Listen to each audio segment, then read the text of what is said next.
is another bi-state collaborative, including both Wisconsin and Illinois. So we're bridging the gap of statewide boundary. Thank you, Tom. Thank you, Tom, for the invite. Even going back a couple years further, I joined DNR in 2016, worked for the Natural Heritage Conservation Bureau. And the first year I joined with the DNR, we initiated a statewide mussel survey, replicating a survey that was conducted in the 1970s. So we covered everything from the Duluth estuary down to, well, the Illinois Fox River, the Wisconsin River, the Menominee River, everything in between, every corner of the state. In that first couple months, I was at a presentation, I met Dr. Todd Levin from Carroll University, and he was presenting on freshwater mussels. There's a few select mussel heads like ourselves. And he was saying he was doing a study for the Milwaukee Public Museum, visiting some of these historic sites in southeast Wisconsin. I was like, oh, great. Sounds like our two projects are overlapping. Let's collaborate. So Todd was covering southeast Wisconsin, the 7 counties down here, and we covered the rest. So I didn't get to know southeast Wisconsin very well, especially the streams. It was a couple of years later, or I think it was 2019, where I attended the Fox Summit here, and Todd kind of initiated a working group for freshwater mussel conservation. So Lisi, Stephen, Tom, and Jesse, a few others of us mussel folks, we kind of brainstormed ideas, what we could do to protect the resource. And Todd brought up a project that did a whole landscape management back in 2004. It was published, Dr. Schanzel's, where he visited 96 sites throughout the watershed. It's like, hey, let's replicate that study and expand on it. So we partnered with some of the sponsors here, Fish and Wildlife. They provide us with a state wildlife grant. We're working with Illinois Natural History Museum, where they're responsible for surveying their part of the watershed. SEWRPC, Carroll, Whitewater, and Shed Aquarium. So I'll be talking about that. That's kind of the main focus of this.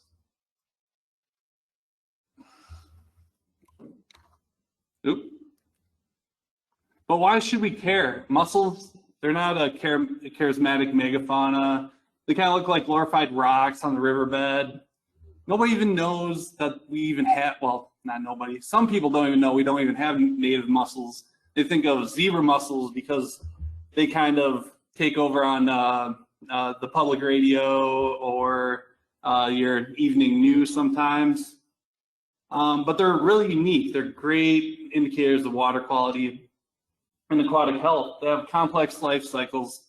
If you have been to one of our past presentations, you'll know that they have to rely on a host fish, or in one case, a salamander in Wisconsin, the salamander mussel, to complete their life history. So one female, average size about 3-4 inches. You can see the size variations on that poster over there.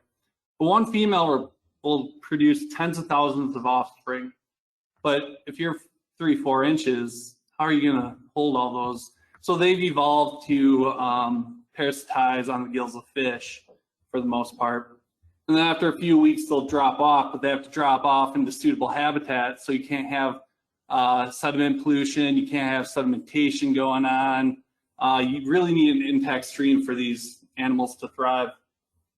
They're long-lived, slow-growing. The average mussel, I mean, depending on the species, lives about 20 years. But last year, some of you may have read an article published in Newsweek, of all places, where we found mussels were very, although not confirmed or confident, they're over 100 years old in the Saint Croix River. And the reason we're confident about that is because there was a dam built, the Saint Croix Falls Dam, was built in 1908. And this federally protected mussel, this spectacle case, its host fish, the moon eye and the gold eye, can't get past that dam. So they haven't been documented about that dam for a long time. So we found these we found males and females above the dam last year. So we estimated they age well over 100 years. Sensitive to change within lakes and rivers. On the right here is a graph. I'm not going to explain it too intensely, but basically the EPA, when they were updating their water quality standards for ammonia concentrations, they didn't test for freshwater mussels. And so when they reevaluated it in 2014, they included research for freshwater mussels, and they realized 7 of the most sensitive organisms or species that they tested for were unionid freshwater mussels. They were never included into their reviews before then, but once they did, not only 7 of the most sensitive species, but 11 of the 15 most sensitive species were freshwater mussels. So they had to improve their water quality standards. And that's just one example. We're gonna have a presentation on chlorides. Look at taxa sensitivities. Freshwater mussels are among the most sensitive there. Magnesium, various heavy metals, list goes on. And they provide several ecological services. I mean, there are natural wastewater treatment plants. They filter out water. The average 3 to 4 inch mussel can filter out several liters of water a day. And that's free ecosystem service. They improve the substrate health and diversity because not only are they filtering water, but they're taking that energy, such as the diatoms, such as the algae, from the water column and storing it in the sediment, while at the same time acting as underwater tractors, oxygenating, turning up the soil or the sediments underneath. And then several of you know they're a great food source for animals, birds, fish, and they can also build our resilience against exotic bivalves.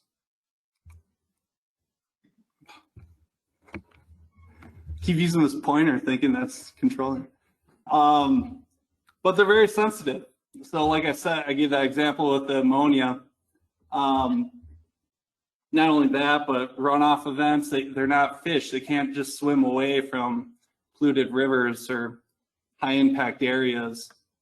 And then paired with them being reliant on a host fish, they're among the most sensitive organism, not only in Wisconsin, but in North America and the world.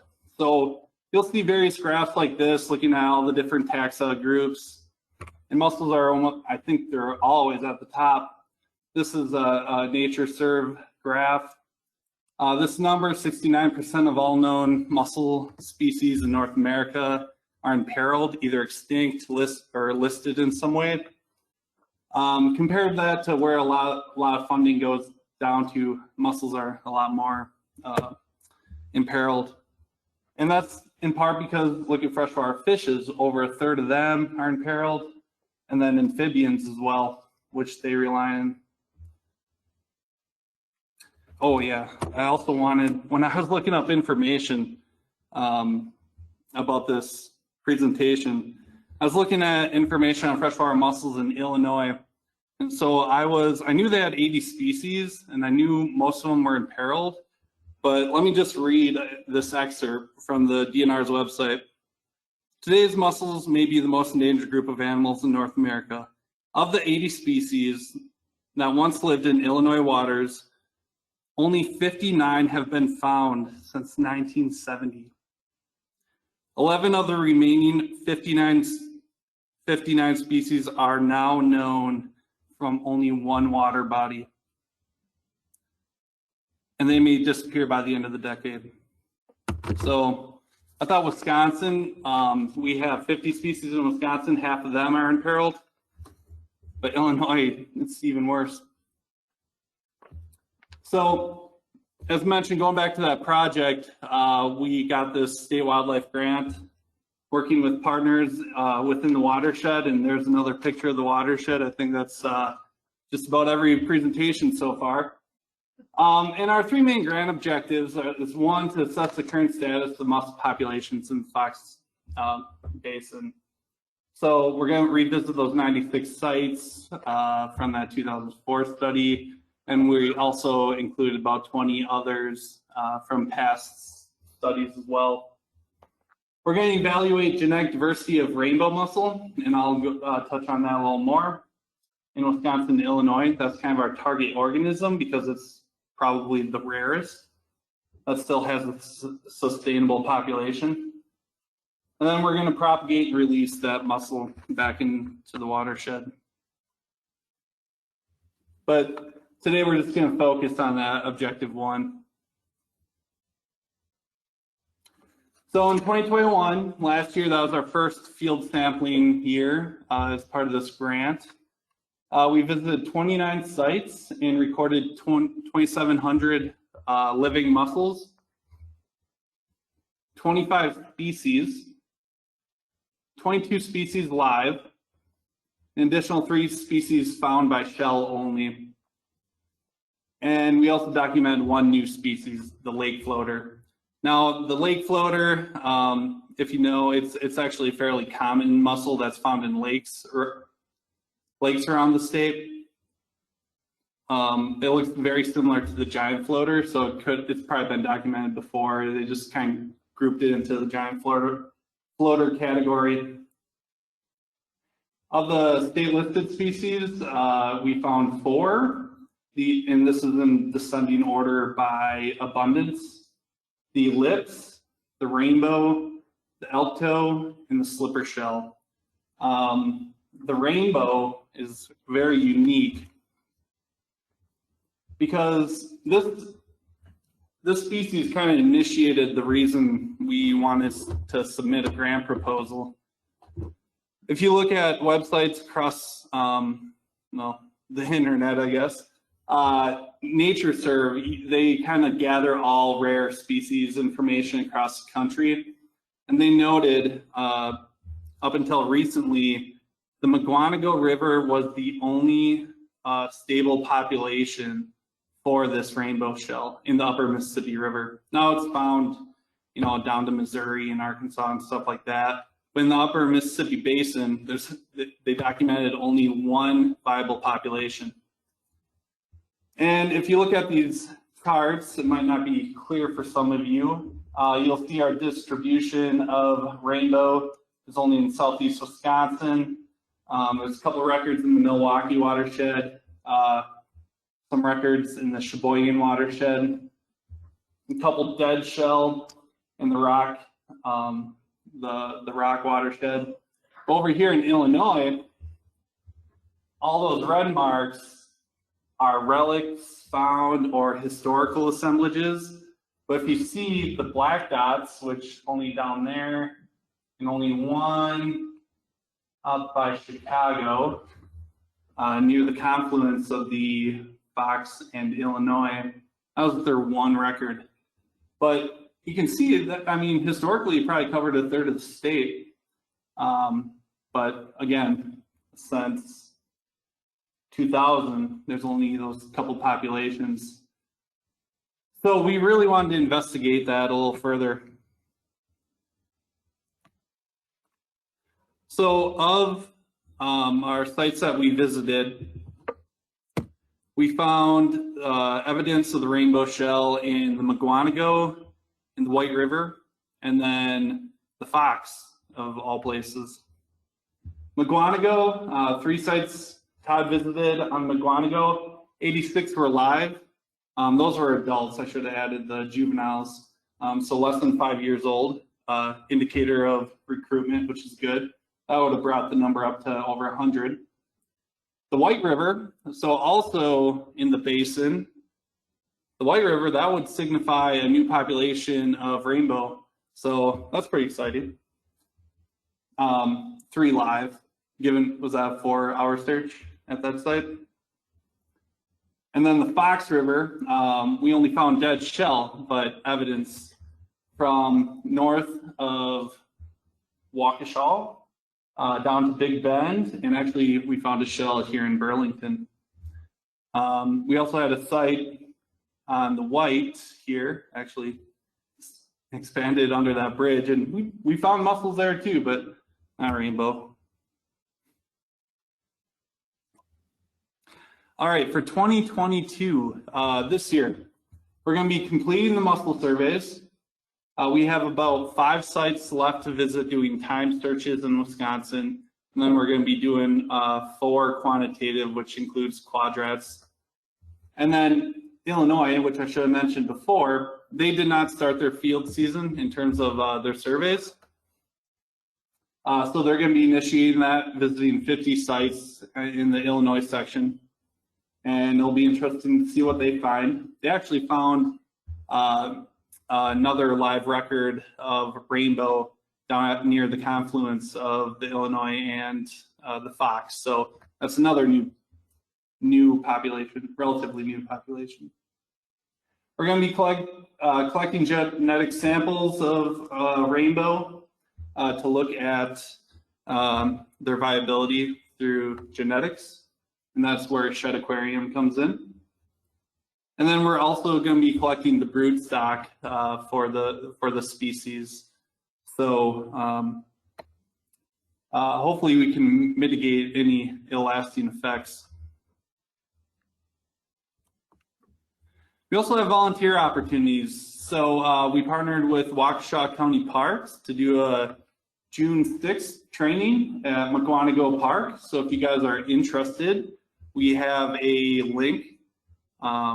We have a link on our website, and it's also through the parks website, Waukesha County Parks. Lisi also has a sign-up sheet over at the table in between the O and the V and the love. So if you're interested, you can sign up there. Otherwise, you can reach out to me. My email is down below, and we could individualize if you want a sample, if you want to join us out on the river. We can accept volunteers this year to be out in the field with us, which is great. And hopefully we can continue to conserve and protect freshwater mussels. Just listening, all day at the various presentations. If we could just collaborate, if we could, initiate some of these conservation practices, dam removal. Man, if you remove dams, that is going to benefit mussel populations so well. So I mentioned 25 species were found last year. Historically, there were 34 mussel species in the basin. And just going through the data, looking at them, a lot of them are large riverine species. So pistol grip, monkey face. Yes, mussels have great names too. But a lot of those are held in the lower parts of the Fox River.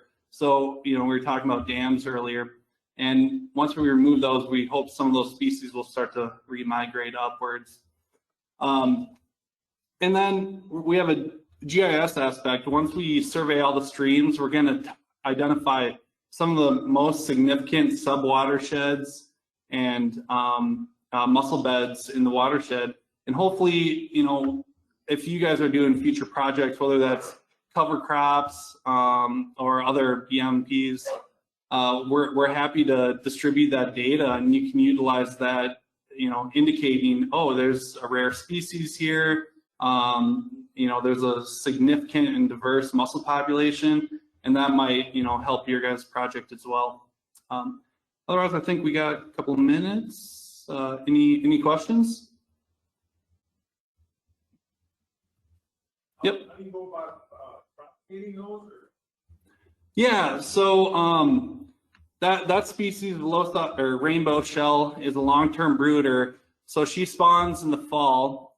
She'll fertilize the egg over winter, and then up in the spring, it'll actually attract the fish, which are small and largemouth basses. And she actually uses a lure mimic that mimics a crayfish. So the bass comes in, and she'll shoot the glochidia into the gills. Anyway, long story short,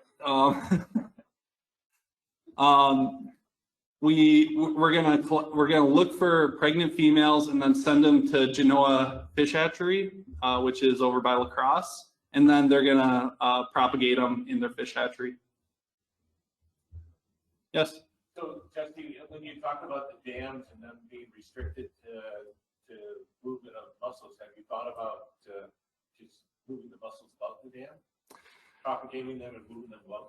Yeah, so it kind of depends on the species. So, if you have a really sensitive fish species, the water quality might be different above the dam. Like, why isn't it there anyway? Or why isn't it there anyway? Or if it's highly migratory, with a lot of migratory studies of fishes, if you move them above the dam, they're just going to end up downstream of the dam anyway. We see that with sturgeon in the Wolf River, where we tried to take them above the Shawano Dam, and then most of them just go right back downstream. So that's why we usually try and install fish passage or remove the dam.